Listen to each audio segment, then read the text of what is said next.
মার্কিন president Donald Trump নতুন নতুন দাবি করে সবসময় চমকে দেন সকলকে। তবে তার পক্ষ থেকে কোনো দাবি এলেই তা নাকচ করে দেয় ইরান। এবার তেমনই এক দাবি করেছেন যুক্তরাষ্ট্রের প্রেসিডেন্ট। হরমুজ প্রণালী থেকে মাইন সরিয়ে ফেলার পর কৌশলগত এই নৌপথের পুরো নিয়ন্ত্রণ এখন মার্কিন নৌবাহিনীর হাতে বলে দাবি করেছেন তিনি।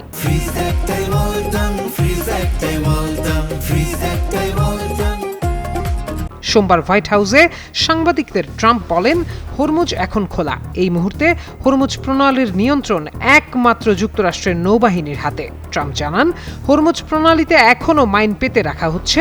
মার্কিন বাহিনী সেগুলো শনাক্ত করছে এবং সরিয়ে ফেলছে। এর আগে ট্রাম্প জানিয়েছিলেন, ইরানের সঙ্গে ভবিষ্যৎ আলোচনায় তিনি ক্ষতিপূরণের দাবি তুলবেন। ইরান যুদ্ধের কারণে যুক্তরাষ্ট্রের কাছে ক্ষতিপূরণ দাবি করার পর ট্রাম্পও পাল্টা ইরানের কাছে ক্ষতিপূরণ দাবি করেন। এদিকে ইরান হরমুজ পুরোপুরি খুলে দেওয়ার আগে যুক্তরাষ্ট্রের নৌ অবরোধ ও নিষেধাজ্ঞা প্রত্যাহার সহ বিভিন্ন শর্ত পূরণের দাবি করে আসছে।